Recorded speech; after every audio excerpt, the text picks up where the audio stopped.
Fala galera, tudo certo? Começando o melhor momento da sua quarta-feira. Aquele momento que você não pode dormir sem assistir o Indaiatuba Podcast. Faz barulho, Cláudia Leite!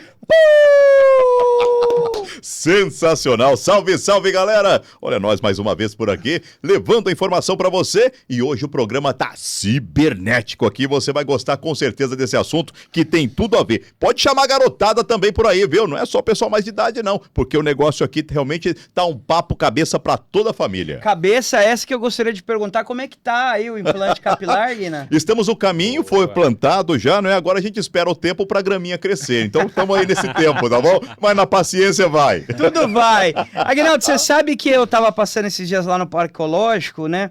E, cara, eu descobri, não conheço, obviamente, a pessoa que mais gosta de água nesse mundo. Desse mundo? Desse planeta Terra, cara. O Sandro Coral, que é superintendente do SAI. Não, é outra pessoa. Quem? Um tal de Otávio. Otávio? Você conhece ele, Otávio? Não conheço. Mas como você sabe que ele gosta tanto de água assim no planeta? Eu tava lá no Parque Ecológico, aí passou um caminhão escrito assim, água potável. Tá, entendi. Água potável. Esse cara deve gostar de água, né?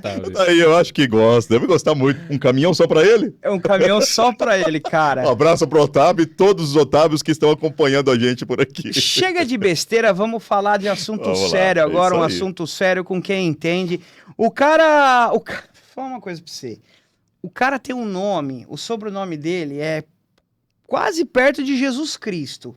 Porque tem alguma relação, porque esse cara, o que o cara entende de crimes virtuais, cibernéticos, direito dentro da internet, regulamentação de dados, banco de dados, meta, o cara tá por dentro de tudo que acontece na internet. E é autor de livros também, tô vendo aqui, né, cara? Tô vendo aqui, autor de livros também por aqui, que a gente vai estar falando daqui a pouquinho a respeito disso.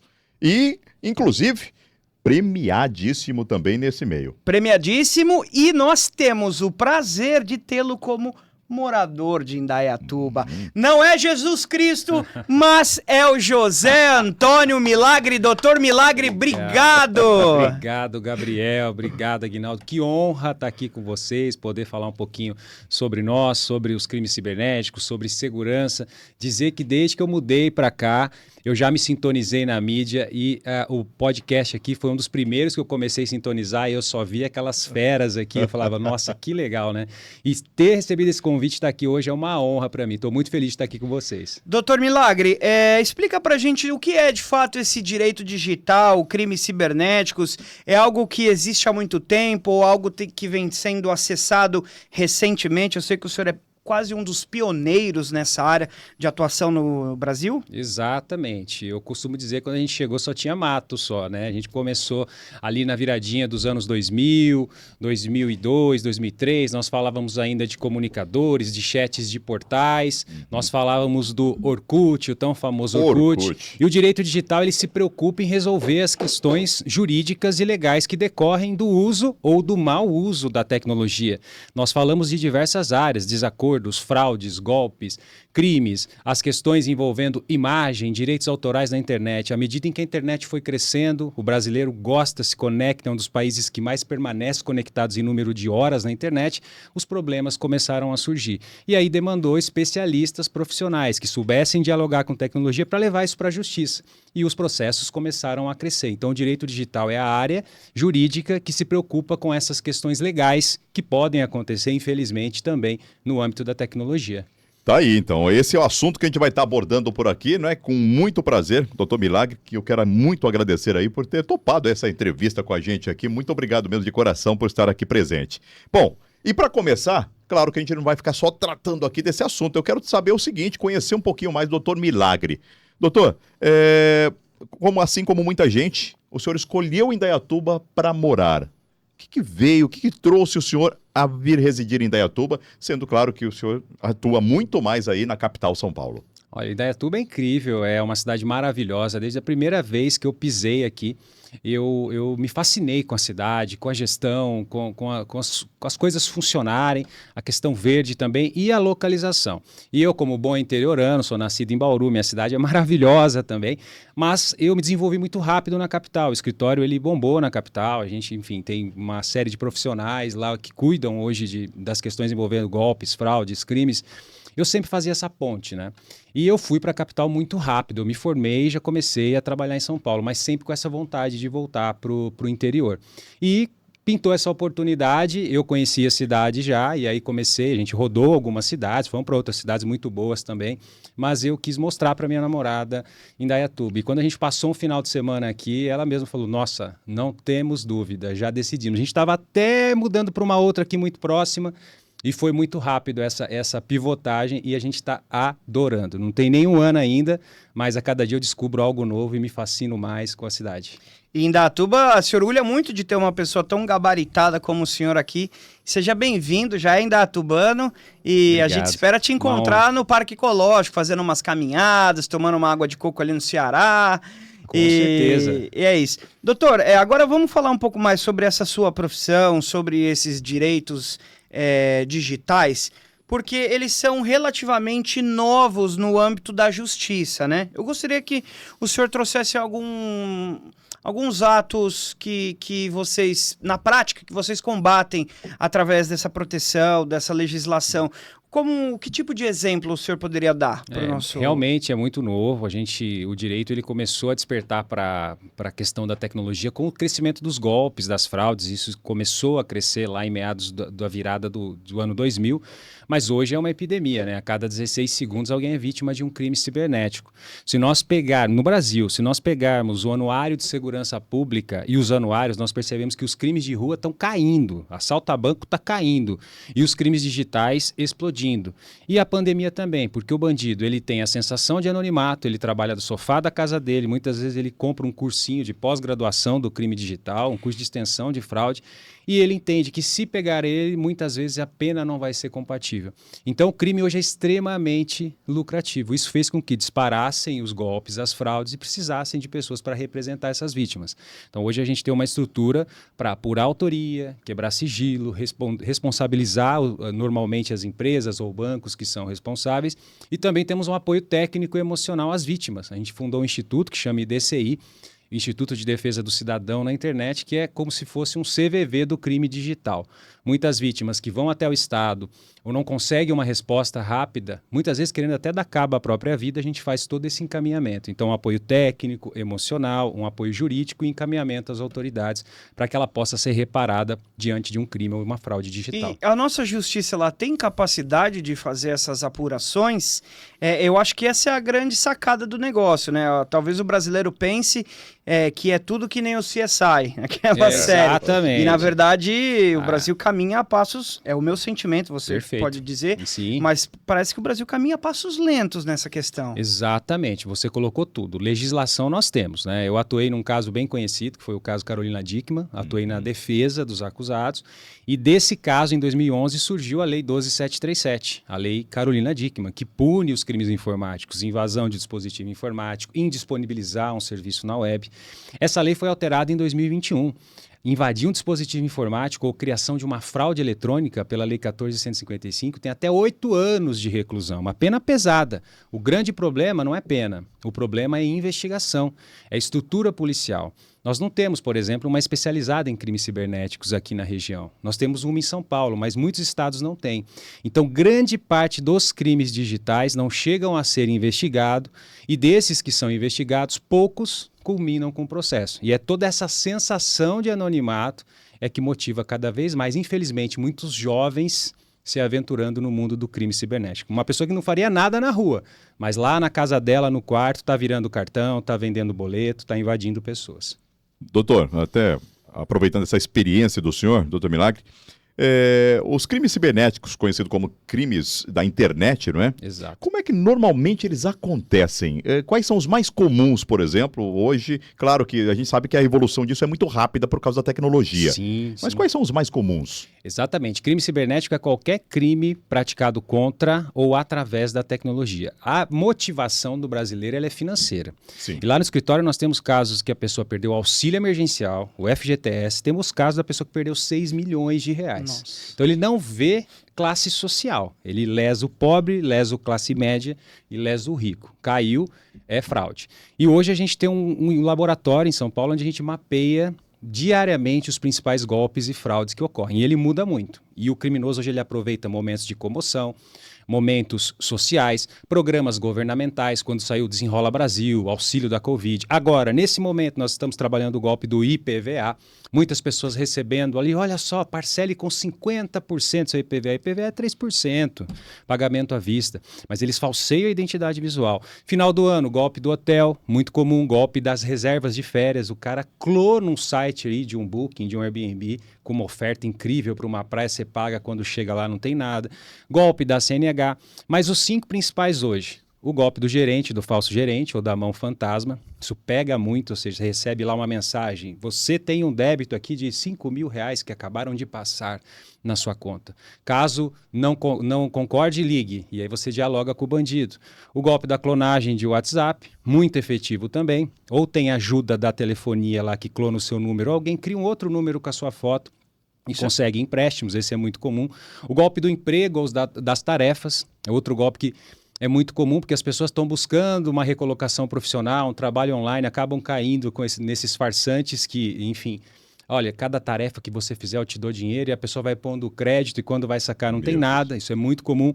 Falsas lojas, e-commerce, quem aqui já não se deparou, né? Acessando lá o YouTube, de repente vem um anúncio de ar-condicionado a R$ 159, uma promoção de uma loja X. Você clica lá e infelizmente cai nesse golpe. Isso é um golpe muito comum. E outros golpes hoje muito comuns, por exemplo, o golpe do presente, né? A pessoa fala, olha, você ganhou aqui uma viagem, você ganhou aqui um acesso, você ganhou uma promoção. Confirma para mim esses 6 dígitos que chegou aí no seu SMS para você ter acesso ao seu presente. Ela está clonando a conta da pessoa, né? Ou seja, ela tira a conta dela ou do banco e a pessoa vai ver depois no extrato o saque feito. E como é que funciona para a pessoa, por exemplo, ter acesso a um pouco da tua vida? Nesse caso do WhatsApp, que a gente vê que, acho que a maioria das pessoas aqui, eu acho que você já pegaram o nosso telefone, na verdade assim, não clonaram o nosso WhatsApp, mas pegaram a nossa foto com um novo número, chamaram pessoas do nosso convívio familiar e falaram, troquei de número, né? Porque fizeram isso exatamente com a minha família, usaram uma foto minha, colocaram o meu nome, dizendo, esse é meu novo número, o outro vai ficar apenas para a prefeitura. Ou seja, a pessoa sabia onde eu trabalhava. Conhecia, exato. E chamou uma pessoa que sabia que era minha familiar. Como é que a pessoa consegue? Isso é o que nós chamamos, né, de footprinting. Eles fazem um levantamento da sua vida. E você não precisa ir mais na Deep Web, não. Infelizmente, hoje, se você for no TikTok, se for no Telegram, tem caras vendendo seus dados. São painéis com dados, suas contas bancárias, seus vizinhos, os seus parentes, onde você tem conta em banco. Às vezes, foto com selfie. As pessoas precisam entender que uma foto com selfie, uma foto de RG, um selfie, hoje você consegue fazer um estrago. Se tiver data de nascimento, filiação, você abre conta, você contrata empréstimos, você pratica a fraude eletrônica, cria um novo número do WhatsApp, adiciona várias pessoas, e as pessoas tendo esses dados, elas vão ser desarmadas, porque elas não conseguem discernir que elas estão caindo num golpe. Então, tudo isso é possível graças ao vazamento de dados pessoais. Dados pessoais hoje abastecem os criminosos digitais, porque quando ele entra em contato com você e fala que passaram seu cartão 15 mil reais, ele tem seu nome, o nome da sua mãe, o nome da sua conta, ele tem a foto do seu gerente, ele falseia o número identificador com o número do banco, ele usa uma técnica de voz sobre IP, quem vai desconfiar? E é isso que acontece. Então, hoje, cautela é fundamental, é muito importante pensar, não entrar nos gatilhos, porque sempre vem um gatilho da urgência, vem um gatilho da escassez, vem um gatilho que não te deixa pensar. E às vezes as pessoas pegas no dia a dia acabam não discernindo e caem nos golpes digitais. Doutor Milagre, vou causar aqui agora vamos falar assim, uma polêmica, né? Nesse momento, tem muitas empresas aí, inclusive a mídia tem mostrado muito, pessoas fazendo aí vamos dizer, um levantamento de banco de dados através da íris das pessoas, ou seja, as pessoas estão enfrentando filas com uma proposta de receber um benefício, alguma coisa talvez em dinheiro, alguma coisa nesse sentido, principalmente aqui em São Paulo, aqui também, não sei se está tendo isso aí também. Isso é legal ou é ilegal? Ou o que pode acarretar, por exemplo, uma atitude dessa para a população? Olha, você colocou um assunto bem interessante aqui, porque a cada dia mais a nossa identidade é digital. A gente hoje já assina contrato online, o nosso comando de voz hoje serve como contratação, a nossa leitura facial biométrica é uma autenticação para os nossos bancos. Cada vez mais eu estou deixando o papel e estou indo para a autenticação online. Agora imagina se esses dados caem na mão de fraudadores. Diariamente lá no escritório a gente tem casos de pessoas que perderam o GovBR, por exemplo, não conseguem nem reconhecer mais a face, alguém reconheceu no nome dele, reset de senhas. Identidade é fundamental hoje, a gente tem que preservar esses dados porque são sensíveis. E de repente surge um projeto desse, da Word, que está trocando a biometria das pessoas por dinheiro, R$300 em uma criptomoeda, WordCoin. Qual que é o objetivo? Segundo a empresa, é fazer distinção entre o que é uma deepfake, não é? Ou seja, alguém que coloca a sua imagem, a sua expressão numa fala que não foi você, de uma pessoa real lendo a íris com uma câmera super poderosa. Mas há muita obscuridade nesse projeto, tanto que ele foi barrado na Espanha, foi barrado em outros países, e aqui no Brasil milhares de pessoas, principalmente hipossuficientes, estão trocando o seu dado pessoal sensível por um valor, por um dinheiro. Então não dá para dizer que isso é legal, porque o consentimento para usar meu dado pessoal ele tem que ser livre. E eu estou colocando dinheiro, né? Então eu removo da pessoa a liberdade de compartilhar ou não, porque eu estou fazendo uma pressão financeira. Sim. Tanto que a ANPD, a Autoridade Nacional de Proteção de Dados, já está investigando esse caso e pode até suspender essas atividades dessa empresa no Brasil. Tanto que não é só apenas essa parte da identidade, mas como parece que é prejudicial à própria íris, né? Essa exposição à captação, não sei que tipo de mecanismo que é utilizado, se é um raio laser, se é qualquer coisinha, mas que é prejudicial também à própria saúde, né? Pode até ser que a tecnologia não esteja disponível nesse momento, talvez, não é, em fazer aí um uso desse tipo de atitude. Mas logo, no ritmo que está a tecnologia, em breve isso pode ampliar e muito. Ou seja, a íris do olho pode ser a nossa digital de antigamente, total, para dar exatamente esse feedback. A digital já é extremamente segura, é um método inequívoco de te identificar. Existem pesquisas que uma pessoa, né, nas bilhões, pode ter uma digital igual a sua. Agora a íris é extremamente preciso, é um critério único de identificação. E como você bem colocou, quanto vale um banco de dados do Brasil, do olho, da íris das pessoas, que é usado hoje em projetos de identificação? Então, infelizmente, foi uma manobra, na minha visão, muito equivocada da empresa, trocando por dinheiro e, logicamente, mexendo aí com a necessidade das pessoas para formar essa base de dados. E a gente espera que a Autoridade Nacional de Proteção de Dados, que é quem deve investigar isso, tem poderes para multar, multas de até R$50 milhões e até pedir a paralisação das atividades, que ela haja rapidamente nesses casos também. Doutor, eu sei que existe aquele negócio de advogado, proteção de cliente, mas eu queria que você trouxesse para a gente algum caso lá do seu escritório, extremamente complexo, diferente, inovador, para que as pessoas tenham noção do tamanho ou da magnitude que esses crimes cibernéticos possam atingir ou possam se tornar. Olha, nós temos casos assim que cada dia eu me surpreendo. Por mais que eu tenha já um bom tempo, né, desde 2004, vou fazer 20 anos já de atuação com crime cibernético, eu me surpreendo a cada dia. Daria um livro.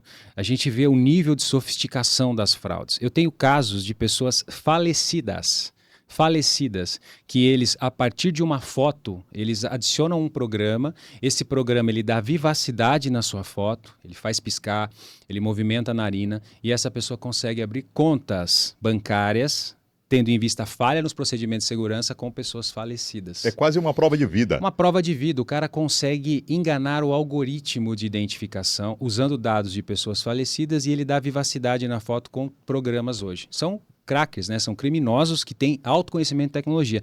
Nós tivemos casos de fraudes que a gente representa a vítima, que acessaram o GovBR dela e, como era servidora, fizeram um estrago com empréstimos, etc. Mas em determinados momentos dessa fraude, ele precisaria ir no banco para fisicamente coletar um contrato ou pegar o dinheiro e assim por diante. Eles colocaram um ator parecido com o meu cliente. Pegaram a CNH dele, trocaram pela foto do ator, que era bem parecido, não era uma pessoa aleatória, não é chegar eu, de repente, ter outra pessoa aleatória, e essa pessoa, ela ia até o banco. E muitos gerentes, funcionários de banco ali na correria e tal, e foi extremamente efetivo. Foram milhares de reais que esse cliente perdeu. Então, a cada dia, a gente tem uma situação nova que nos faz pensar, nossa, não tem limite. Eles estão usando as deepfakes hoje com muita qualidade. Nós tivemos um caso no escritório em que falsearam a voz do meu cliente e deram ordens de vendas de ações do mercado financeiro para o broker dele, e o broker não desconfiou. Então, assim, isso é deepfake. Hoje, se você usar lá o Eleven Labs, por exemplo, eu capturar 15 segundos da sua fala, eu faço a sua fala. E eu consigo fazer sua fala nos mais diversos contextos. Idiomas, até alterar voo hoje eu consigo alterar com base na minha fala. Concordo, aceito. Então, tudo isso está sendo utilizado. O uso da IA, ela está extremamente efetivo. A gente teve casos de mulheres lesadas no golpe do Dom Juan Digital, por exemplo. Casos grandes, 600, 700 mil reais, que ela se dialogava com esse sujeito no exterior e ele viria para o Brasil. Em determinado momento ele começa a pedir valores para destravar a fortuna dele e ele dialogava com essa pessoa. E ele fazia os vídeos de diálogo com essa pessoa a partir de inteligência artificial. Depois de uma perícia, nós identificamos que a imagem base era de um ator francês. Nós chegamos para a mulher e tá aqui, ó, a investigação tá feita, é um ator, esse cara não existe, mas como? Ele falava comigo, não, isso aí. Aí a pessoa não conseguia acreditar. Nós não conseguimos convencer ela de que ela estava caindo num golpe. Mesmo os familiares e filhos avisando. O dinheiro todo drenado para bandidos se passando por pessoas usando inteligência artificial. Doutor, e aonde a gente vai chegar com essa inteligência artificial? Eu não sei dizer, porque eu sigo uma página no Instagram, é até engraçada, né? Mas claro que a pessoa dona dessa página, ela coloca lá, né? Animação criada por IA. Que é uma página de Neymar falou isso, né? Uma página que fica brincando com algum discurso. Você já viu? Acho que já deve ter visto. O Neymar falando de várias situações que ele jamais iria falar. É super engraçado, mas é muito perfeito. É perfeito. Qualquer pessoa que não tem o discernimento... Meu, o cara falou aquilo, não é possível. A gente precisa de ter um marco regulatório sobre a inteligência artificial. Com certeza.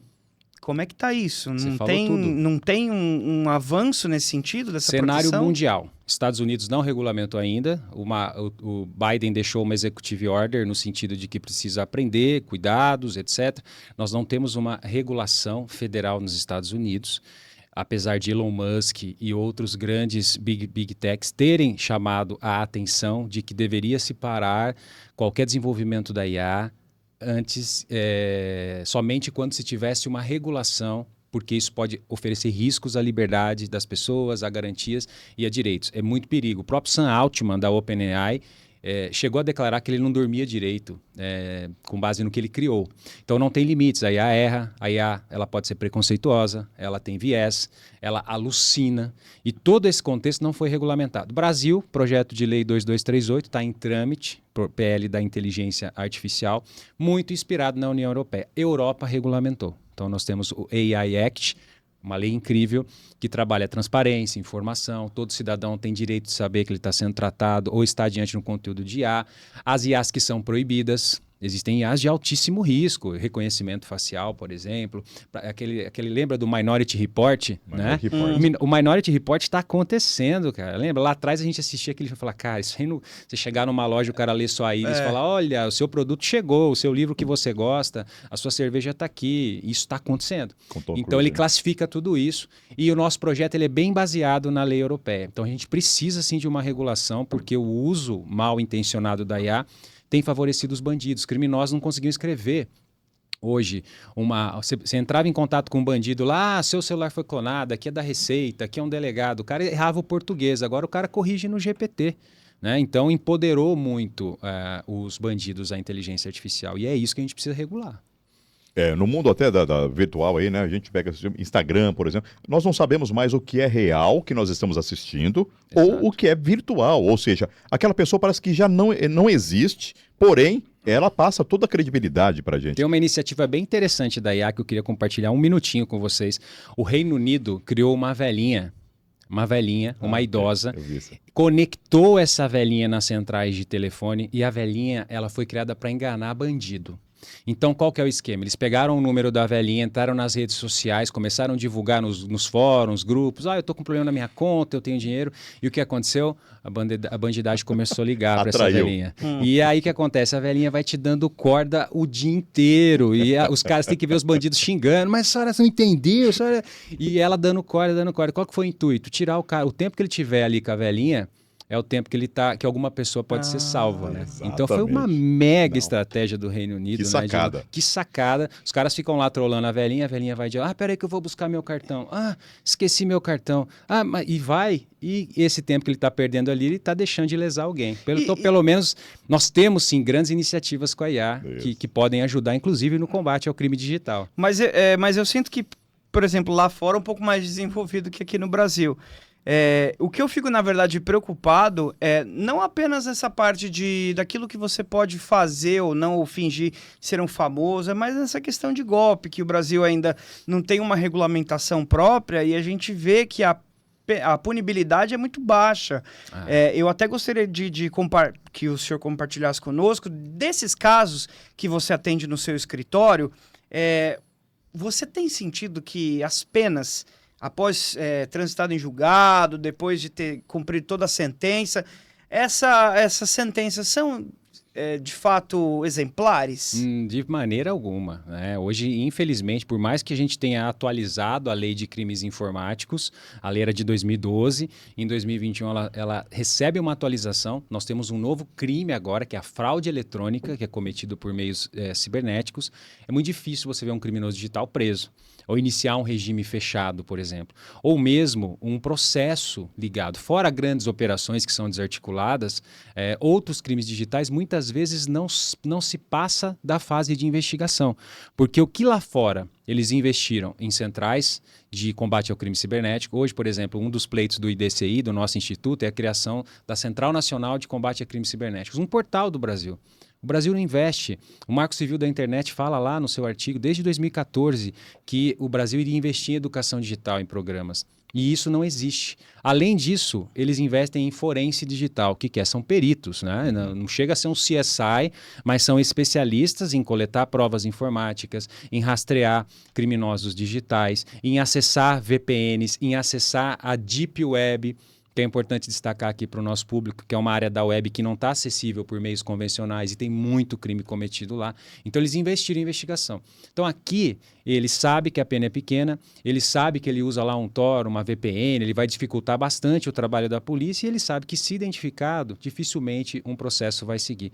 E é isso que motiva hoje muitas pessoas irem para o crime digital. A impressão que dá é que a gente está no mato sem cachorro. Não, na verdade, eu enxergo assim, doutor, pode até me corrigir, um novo universo que nós temos, né, desse mundo cibernético.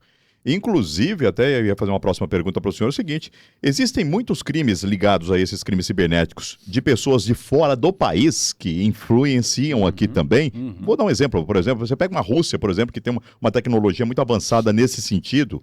Sim. Eles interferem também aqui ou não? Totalmente. Nos últimos anos, nós temos observado a globalização do crime digital. Ou seja, brasileiros cada vez mais vítimas de estrangeiros. Então, a gente tem hoje muitos casos de falsos trades de investimento, falsos projetos de criptomoedas, golpes de relacionamento, aplicativos de relacionamento. O cidadão está lá num Tinder, está lá num Happn, adiciona uma pessoa, a pessoa abre a câmera, a pessoa, eu vou pesquisar o Instagram dela para ver se ela é real, vou pesquisar o LinkedIn. A pessoa tem LinkedIn e Instagram populado, e ele não sabe. E ele desarma. Em determinado momento, ela fala que ela é especialista em investimentos. Eu tenho muitos casos de executivos, diretores de empresas que caíram nessa. E aí os caras começam lá, mas vamos testar, põe 20 mil, 100 mil, 200 mil. Quando vê, colocou 1, 2, 3 milhões. Nós entramos com toda a estrutura de quebra de sigilo e descobre o quê? China, Singapura, Reino Unido. Partem daí. A pessoa nunca esteve no Brasil. Normalmente tem até um laranja aqui. Eles estão abrindo muitas empresas aqui no Brasil. Né? Ou seja, abrem muito fácil empresas, usam esses banquinhos digitais que são péssimos de segurança. Fica um alerta aqui para a nossa audiência. Cuidado com banquinhos digitais e conseguem drenar todo o dinheiro para o exterior. Não tem um integrante aqui no Brasil. E o que faz nessa situação? Porque se já é difícil de pegar o cara aplicando golpe morando no Brasil, quanto mais o cara é em Singapura. Exatamente. Isso é um processo caro. A gente tem correspondentes. Esses correspondentes entram com pedidos de quebra de sigilo lá no exterior, porque se a gente depender de uma carta rogatória... O que é carta rogatória? É um documento que sai de um juiz aqui de São Paulo, vai pelo Ministério da Justiça e vai lá para os Estados Unidos. E se a gente depender disso, não vai dar tempo. Então, a gente usa correspondentes para tentar quebrar sigilo, mas tudo depende da legislação do país, se ele tem cooperação, se tem reciprocidade. Muitas vezes é extremamente difícil identificar essas pessoas. Resta para a vítima amargurar o prejuízo ou, às vezes, a responsabilidade bancária. Às vezes o banco falhou. Esses bancos nacionais que recebem dinheiro normalmente não fazem uma trilha rígida de onboarding, então o bandido conseguiu abrir conta com dado falso de laranja. E aí, muitas vezes, cabe a responsabilidade esses bancos ressarcirem. Mas identificar hoje é extremamente difícil, porque cada vez mais o bandido lá de fora tem pego os brasileiros. Então, a gente começa a monitorar lá no escritório, a gente começa a monitorar a Europa, Portugal. A gente atende muita gente de Portugal. Começa a ver que tem Portugal tomando esse golpe, pode contar que daqui 6 meses começa brasileiro, mas não dá outra. A gente teve um golpe muito forte de falsos investimentos com rentabilidade diária de 10%, 12%. O que não existe? Devastou Portugal. Pessoas de classe alta, aposentado, pessoas que tinham muitos euros, mas deu 6 meses, começou aqui, começou a chover o escritório. Então a gente monitora e lança os nossos boletins no YouTube para tentar, enfim, avisar o máximo de pessoas a não caírem nesses golpes. Até porque pode ir lá, Guiná. Não, fica à vontade. Até porque minha próxima pergunta era justamente era essa. Como é que você se protege em um mundo tão extremamente caótico de inteligência artificial, de golpe cibernético? Como que a gente fica esperto? Que tipo de cuidado que a gente precisa tomar? A gente sabe que não pode sair clicando em qualquer link, duvidar de tudo, mas tem aí um passo a passo do Dr. Milagre. O que fazer para se proteger na internet? Daqui a pouco a gente vai fazer igual o Neuromancer, ela tem que duplo pensar, né? Você começar a pensar o contrário do que você está colocando, né? Você usar dados que não são reais. Essa é uma pergunta extremamente complexa, porque cada crime depende de uma proteção. Mas a gente pudesse fazer um apanhado geral. O que eu faço hoje? Eu tenho um celular que não sai de casa.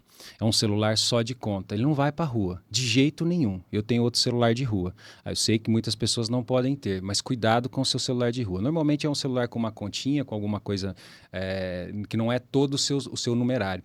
O meu e-mail que eu uso para me comunicar não é o meu e-mail que eu uso para me autenticar nas contas. E eu tenho certeza que a maioria que está nos assistindo aqui vai falar, putz, né? Se o cara entra no meu e-mail... Arrebenta ali. Arrebenta. É isso que o cara que rouba o seu celular, ele faz. Ele não vai mais desligar o seu celular. Ele põe em modo avião, corre lá na Santa Efigênia e devassa. Com ajuda, muitas vezes, de funcionários de banco. Terceiro, eu não uso o segundo fator de autenticação SMS. Não use SMS. Se o cara clonar o seu WhatsApp, ele vai entrar na sua conta. Eu uso o Authenticator, aplicativo de autenticação.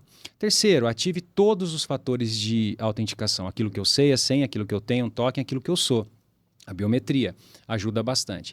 E de nada adianta tudo isso se você cair em conto do vigário, né? Ou seja, engenharia social. Te mandou mensagem em banco, um cartão passou, alguém ativou, ou qualquer tipo de mensagem, e-mail, SMS, não responda. Os criminosos falseiam o ID do número. O bandido tem 0800 hoje, cara. A gente atua em operação que o bandido tem 0800. Olha o nível que está. O STF já reconheceu o crime organizado eletrônico. O STF já disse, a Polícia Federal já chegou a dizer que o crime digital gera mais dinheiro que o tráfico no Brasil. Por que você acha que tanto movimento das facções criminosas hoje financiando crimes digitais? Isso não é brincadeira, cara. Esse é um movimento milionário de crime digital.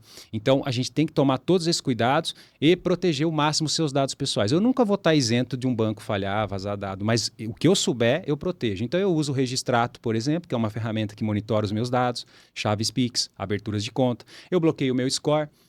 Se alguém for tentar um empréstimo no meu nome, não vai conseguir, porque o score está bloqueado. Então, são algumas medidas, a gente poderia falar outras. Lá no meu canal no YouTube tem dicas, José Milagre, muitas, mas que você adotando, você vai reduzir muito a chance de cair. Porque o bandido, ele está ali, ó. Ele tem uma base de dados. O seu dificultou, ele parte para o próximo. E aí isso pode ser a linha tênue aí que vai salvar você de ser vítima de um golpe.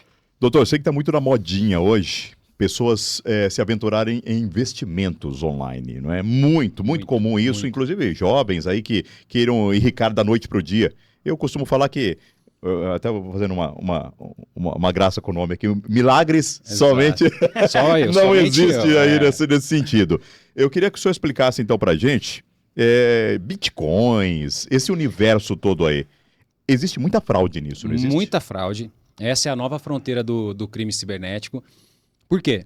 As criptomoedas, elas são pseudonimizadas. Então, não é diferente de eu roubar você, o delegado pedir a quebra de sigilo da conta e descobrir quem tá, ainda que seja um laranja. Não, o cara vai ter que investigar a blockchain. Não é todo mundo que investiga a blockchain para ver quais endereços. A gente está fazendo treinamento. Eu fui em 2020 para Nova York fazer um treinamento sobre investigação de criptoativos. Então, os criminosos preferem hoje.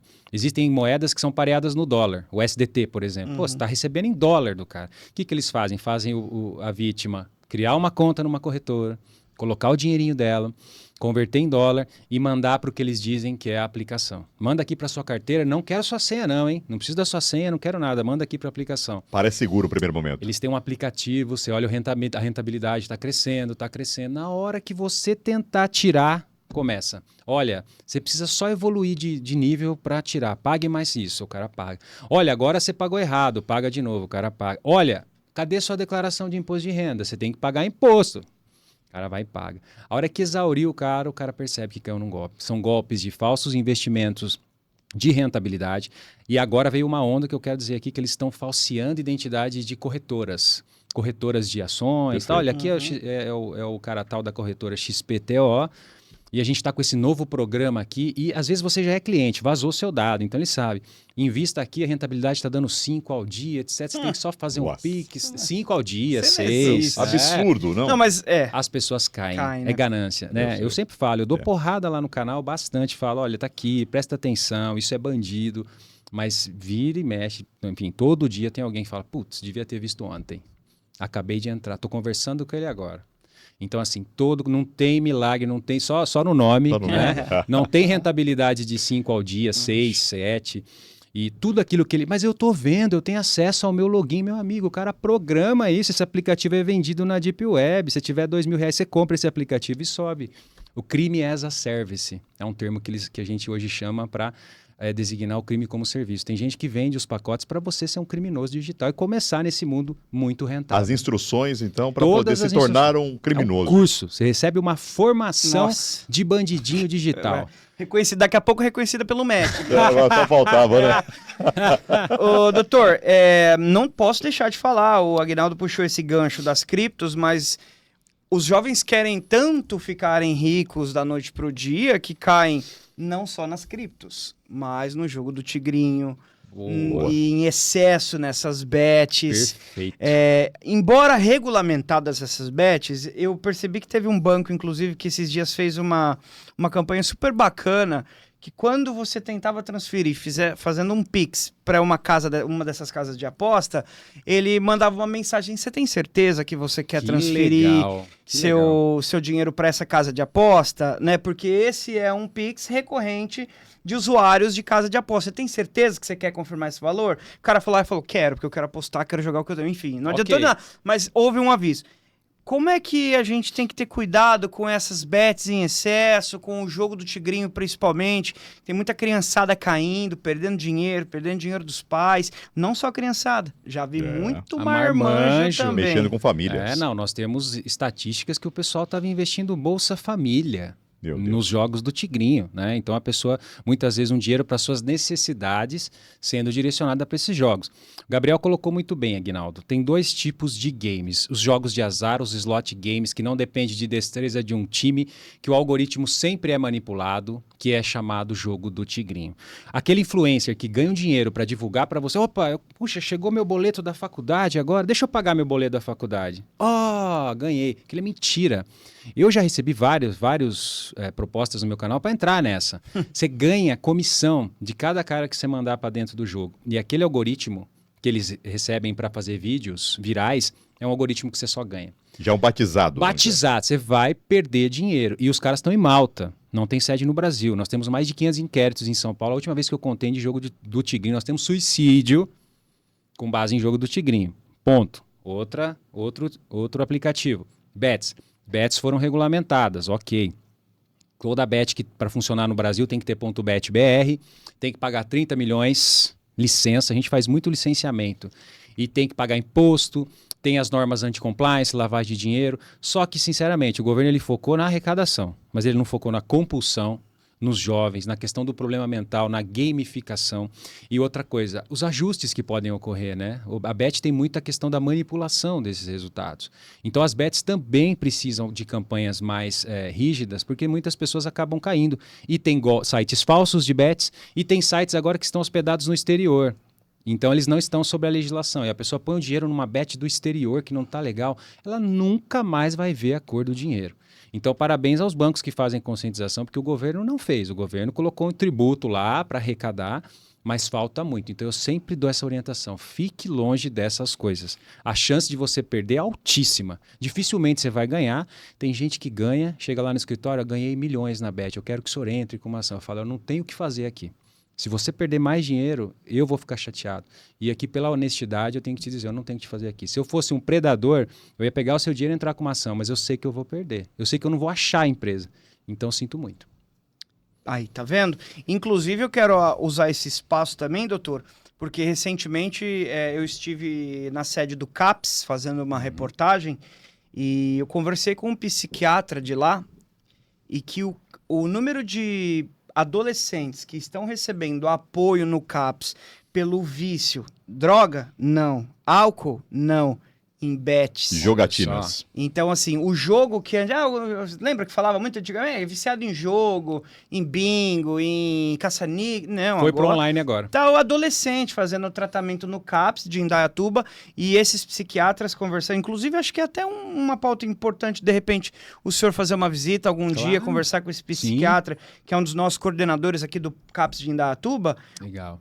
Um aumento de mais ou menos 60% no número de atendimentos de adolescentes viciados em bets, que tentando se tratar, que são levados pelos pais, que já fizeram venda de micro-ondas dentro de casa para postar no jogo da Série A4 do campeonato do Acre. É uma coisa de louco, assim, é um negócio compulsório. Virou uma epidemia. E é uma coisa que te gera... Eu percebo que as pessoas gostam de se viciar naquilo que gera o prazer momentâneo. A dopamina básica. Momentânea. Então, de repente, você foi lá no Tigrinho e botou R$100 e o Tigrinho voltou 300 no primeiro momento. Essa dopamina toma conta desse adolescente e o cara, não, então agora o quê? Eu vou por 1.000. Agora vai. E quando toma, é um instinto nosso, a gente quer se vingar. A gente quer recuperar. Agora eu vou pegar de volta. E você não vai pegar de volta, né? Então a gente teve Banco Central emitindo alerta, o Bacen emitindo alerta que isso aí está destruindo o consumo e está prejudicando as instituições. Nós tivemos associações de supermercados, de empresas, dizendo que isso está diminuindo o consumo.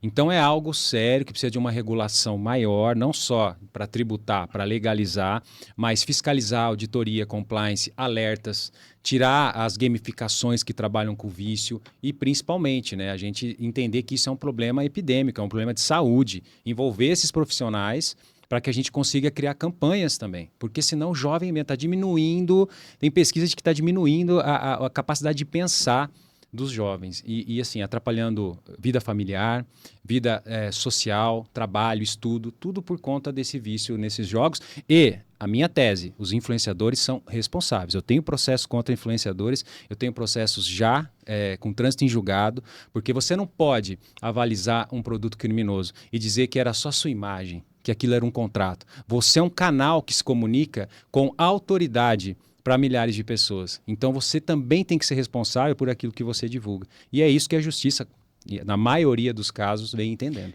Porque eu me lembro que há um tempo atrás o McDonald's foi proibido de fazer propaganda com estímulos infantis. Por que você não tem isso na televisão? Por que você não pode ter um tipo de fiscalização para influenciadores que ficam divulgando? Cara, sem brincadeira. Certo. No meu Instagram aparece direto. Patrocinado, inclusive conteúdos impulsionados. Ou seja, que recebe autorização da Meta, do Instagram, para receber o impulsionamento de um jogo. E, cara, é uma coisa de louco, Guina. Desculpa aí te cortar, que sei que você... Não, tranquilo. Eu quero dizer o seguinte, que, inclusive, até seguindo esse assunto, né? O senhor citou muito aí, é importante também a gente ressaltar, suicídios. né? Sim, Inclusive, por causa, claro, de golpes e tudo mais, isso mexe realmente com a vida, não só da pessoa, da família toda, de uma estrutura toda, Sim. por confiar tudo que ele tem, às vezes, no investimento, alguma coisa nesse sentido. O senhor é diretor e fundador do Instituto de Defesa do Cidadão Internet, fornecendo apoio técnico e emocional às vítimas e famílias. Queria que o senhor falasse um pouquinho a respeito desse instituto. Exatamente, Aguinaldo. Você comentou um ponto importante. A gente já teve pessoas, eu já recebi jovens lá no Instituto, 16 anos. Cadê seu pai? Não, eu não posso falar. Por quê? Como não? Eu não posso te dar um atendimento, eu preciso ser seus responsáveis. Não, eu comprometi o dinheiro dele e eu estou precisando de ajuda. É nesse sentido que chegam as questões. Então, esposas que comprometeram valores do marido. Marido, puta, peguei o dinheiro que a gente estava guardando para fazer isso, fui buscar e perdi tudo. Então, isso destrói famílias mesmo, né? O IDCI, ele nasceu justamente dessa necessidade que a gente via. Muitas vítimas hipossuficientes que nos procuram. E não é barato hoje um processo de crime digital, né? E a gente sentia aquela dor de não poder, de não ajudar. Aliás, a gente sempre ajudava, dava orientação, advocacia pro bono, etc. Mas um grupo de vítimas de fraudes dos mais diversos, né? Golpe do aplicativo de relacionamento, o golpe do Don Juan Digital, o golpe da mão fantasma, se uniram e um dia a gente conversando, eu falei, vamos montar um projeto? Vamos montar um projeto. E a gente começou a criar uma central de apoio com telefone, com rede social, para que as pessoas se informem sobre golpes, ela se informa, se a gente percebe que ela está emocionalmente abalada, a gente tem profissionais da saúde e a gente dá um encaminhamento na cidade dela. Inclusive pessoas que já chegam assim, eu vou me matar. E aí a gente, não, calma, a gente entra, faz o contato e auxilia, porque hoje essas pessoas não têm onde ir. Muitas vezes vão à delegacia, e não é uma crítica aos policiais, mas é a falta de investimento, falar, não, isso aqui não dá pra gente fazer nada. Não sabe nem como lidar com a situação. Não sabe nem como lidar. É. Então a gente atuou nessa lacuna. A gente já foi até chamado de CVV do crime digital. Né? E eu estou muito feliz com esse projeto, a gente está ampliando. A nossa próxima missão agora é um projeto de lei, a gente quer criar a Central Nacional de Combate a Crimes Cibernéticos, que é um portal do Brasil sobre isso. Canadá tem, Estados Unidos tem, grandes países, Reino Unido tem, onde dedica com informações, esclarecimento. Educação é muito importante. Hoje a gente vai palestras nas escolas, entidades, a gente tem mentorias, então a gente leva educação, atua no Congresso, participei das audiências públicas do Marco Civil, participei no Congresso da CPI de Crimes Cibernéticos e temos essa frente de orientação a quem é vítima de crime, esse acolhimento a quem é vítima. A violência digital é muito séria, o crime digital é muito sério, a gente está muito focado nas ruas, muitas vezes esquece que ela também está online, né? Então a gente atua nessa lacuna com o Instituto por meio de voluntários. Doutor Milagre, você é especialista em crimes cibernéticos. Você já foi vítima de algum golpe ou tentativa de golpe? Nossa senhora, vou trazer aqui a lista para você. Muitas vezes já fui vítima de golpe. É a minha motivação de criar o canal, né? A gente está indo para 70 mil inscritos e é o terror dos bandidos mesmo, né? Eu recebo muitas ameaças, tira do ar. Já recebi até proposta para tira do ar que eu deposito tanto, etc. De fora, gente de fora fazendo vítima aqui. Mas a gente mantém firme, né? E por conta disso, a gente dá o furo do crime, né? Então começa a surgir um golpe novo, um cliente, 2, 3, é golpe novo, bora gravar. A gente começou a ser visado. Então, como influência, eu tenho muito uso da minha imagem, né? Então, esses dias eu tinha uma comunidade no Telegram com 4 mil inscritos. A comunidade vendendo, colocando foto de BMW, conquistei. E aí a gente tem que fazer sempre uma campanha ostensiva de que eu não vendo financiamento, eu não estou no mercado financeiro, eu não estou precisando de dinheiro emprestado, dentre outras que muitas pessoas passam. Então, sou vítima de golpes e isso é comum. E foi essa motivação que me fez ir para a área digital e cada vez mais contribuir. Cada pessoa que comenta no canal, olha, puxa, estava entrando, vi seu vídeo, obrigado. É um alívio para a gente. Infelizmente, não dá para todos. Então, todos nós estamos sujeitos a sermos vítimas e a ideia é isso, a gente continuar fazendo a divulgação, informação, educando, que mais pessoas podem se conscientizar. O que falta hoje é conscientização. Mas o senhor nunca caiu em um golpe? Já caí em golpe, já caí. Eu caí num golpe. Eu fui fazer direito porque eu comprei uma máquina fotográfica no Mercado Livre, na época que não tinha Mercado Pago, não tinha nada, era aquela coisa, era bruto mesmo, era confiança.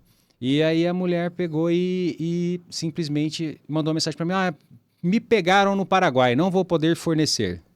Aí, poxa, eu falei, vamos ter que entrar com uma ação, né? Entramos com uma ação contra o Mercado Livre. O Mercado Livre fez acordo, na época, né, lá no interior, lá em Bauru ainda. Falei, cara, isso aí vai arrebentar. E eu fui fazer direito, eu fui pro crime digital porque eu tive um episódio, um golpe, mais do que um golpe, né? Eu fui invadido, né? E tive as minhas contas todas excluídas. Na faculdade de Direito, eu era programador, eu sou analista de sistemas, e eu fiz um portal.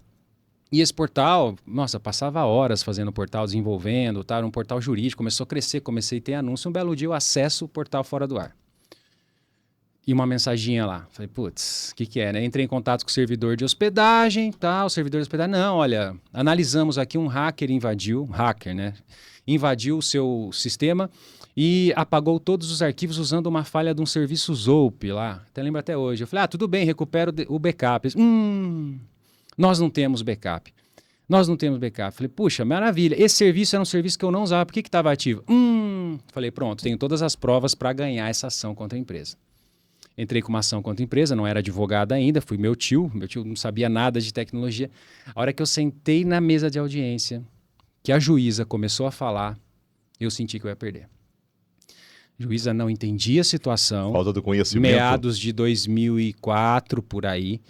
E nesse meio termo, eu ganhava algo em torno de R$300. A empresa me ofereceu R$1.500, eu neguei. Narizinho empinado, né? Me ofereceu R$3.000 de composição. Não, eu quero ver. Truco. Eu quero ver a sentença. Saiu a sentença. A juíza absolveu o servidor de hospedagem e disse que o problema era meu, que eu deveria ter instalado um antivírus. Aí, tá vendo? Tá vendo? Eu nunca mais esqueci, cara. Aquele dia, eu agradeço muito a essa juíza. Agradeço muito a ela. Com ela depois? Já encontrei com ela depois. Nossa, era você, etc.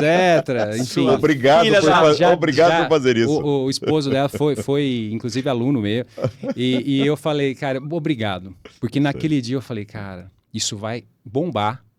Não tem gente que atua com direito digital, não tem gente para fazer essa explicação.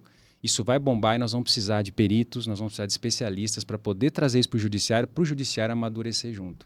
Então foi naquele dia que eu falei que eu ia atuar nessa área de direito de crimes cibernéticos e fraudes, lá na faculdade. Eu agradeço ela todo dia por essa decisão. Saiu até nos portais famosos, não era muito comum, né? Saiu num portal, um advogado me ligou, saiu sua sentença, aí você perdeu, né? Putz, perdi, saiu num portal. Não, tudo bem, você recorre. Eu falei, não, eu perdi prazo do recurso também. Perdi Olha prazo. Aí, que história, hein? Cara, e engraçado que é isso, né, doutor? Porque... Pô, além de você ter que investir em tecnologia, tem que investir em policial forense, enfim, perícia digital, você tem que ainda amadurecer a cabeça do juiz para o cara entender, sim, velho. Hoje está muito diferente, né? Os juízes já tem marco civil, né? A lei 12965 de 2014 foi muito importante, leis de crimes informáticos, juízes já entendem tecnologia, mas você falar de um processo judicial de responsabilizar um servidor de hospedagem por invasão em 2002, 2003, não era a mesma história. Eu queria aproveitar até falar isso daí, pegando esse gancho agora. Não existia muito para se embasar, né, em material. Por exemplo, onde você ia buscar? Ia buscar em livros? Ia buscar em... Não tinha. E eu quero aproveitar então e falar sobre isso aqui. Ó. Opa, maravilha. O manual aqui. Pode tá fechado aí? Aí, fechou. Tá aqui um livro, né, escrito aí pelo doutor Milagre, e eu queria que o senhor falasse um pouquinho a respeito disso, porque se tivesse um material desse aqui, nessa época, com certeza seria um embasamento para os juízes também estarem também dando a sentença. Nossa, obrigado. Então, por favor, fale a respeito disso. O Manual de Crimes Informáticos é um dos primeiros livros a tratar de passo a passo como o crime informático atua, quais são as técnicas dos bandidos, dos marginais, são diversas técnicas de exploração de vulnerabilidades, qual o direito aplicável e o entendimento dos tribunais. Então ele é um guia para a sociedade, ele é um guia para escolas e para profissionais do direito, inclusive delegados, investigadores que pretendem atuar com crimes informáticos. Porque além de falar do direito, eu trabalho a questão da investigação. Uhum. Como investigar crimes cibernéticos? Crimes cibernéticos, eles têm algumas características. Normalmente é o anonimato, a pessoa está entre quatro paredes. É um padrãozinho. É um padrãozinho, não é um crime na rua lá, pegamos o meliante, não. Você tem que trabalhar com quebra de sigilo, você precisa de ofícios às operadoras, muitas vezes quebras telemáticas. E aqui a gente passa um manual para quem quer atuar nessa área, que é uma área muito boa, sou muito feliz de atuar nessa área, que é a área de direito digital e crimes cibernéticos. E é um livro que hoje é muito citado, a gente tem acórdãos, a gente tem decisões de tribunais e de juízes que citam o livro, inclusive a decisão recente do ministro Alexandre Alexandre de Moraes, que suspendeu o X, né, do Brasil, citou o Marco Civil da Internet, o livro de Marco Civil da Internet, deixando claro que a empresa que está no Brasil para ganhar dinheiro precisa também ter sua sede. Porque fica muito difícil, muitas vezes, alguém te ofende num blog, numa rede social, e aí você vai procurar a empresa não tem uma sucursal, uma filial. Então, o livro é um manual completo de como os crimes informáticos atuam e como o profissional pode atuar nessa área, investigando e o que a lei diz a respeito.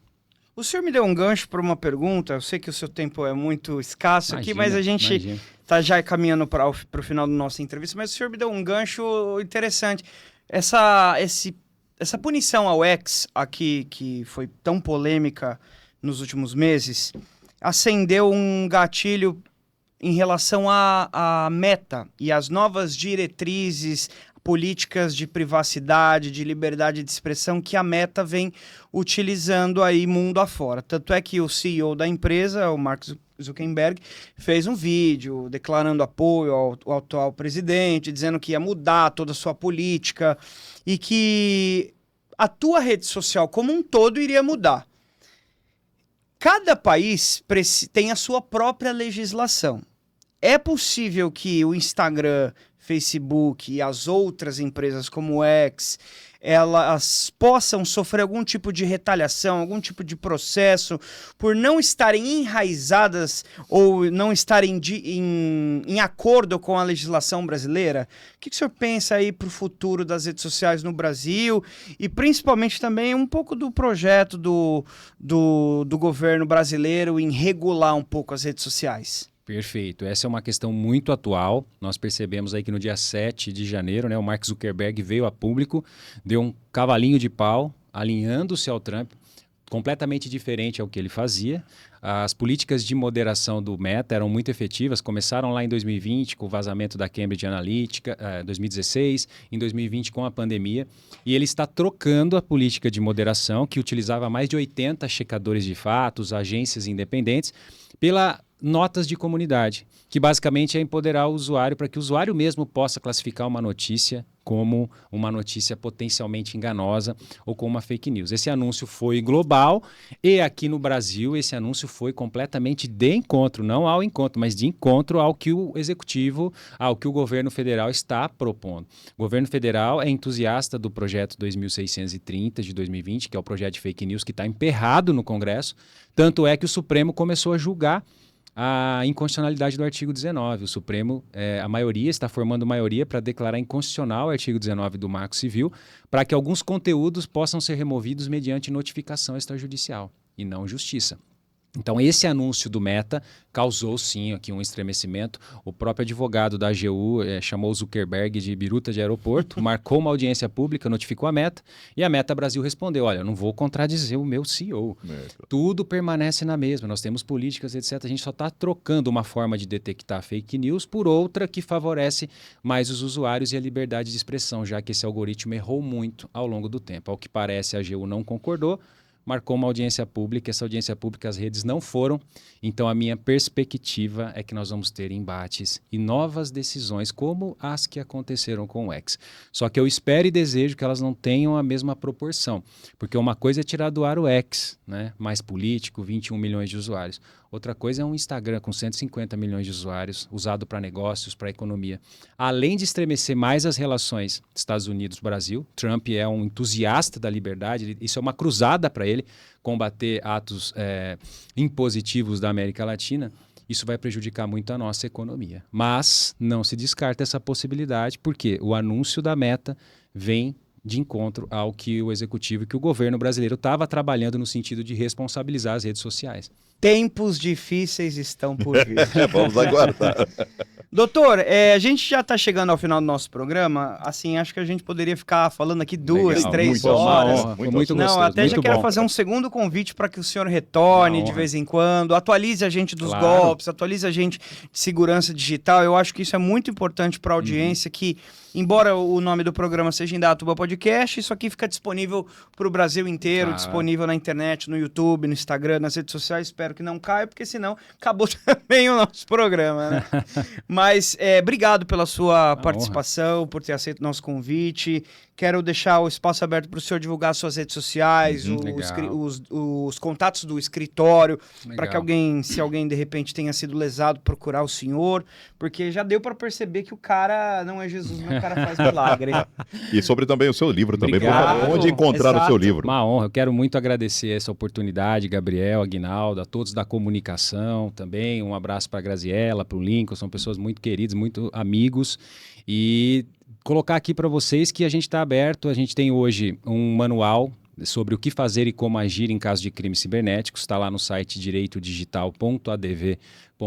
Esse manual tem mais de 18 mil downloads e a gente vai sempre alimentando ele com dicas práticas para aumentar a sua segurança e o que fazer rapidamente. Muitas vezes a pessoa é vítima de um crime, de uma fraude, de um roubo de celular e ela faz as coisas na ordem errada e isso dá tempo para o bandido lesar. Então a gente tem esse manual e no YouTube também José Milagre. Então no YouTube hoje é o nosso principal canal, a gente entra semanalmente com dicas, com novos golpes.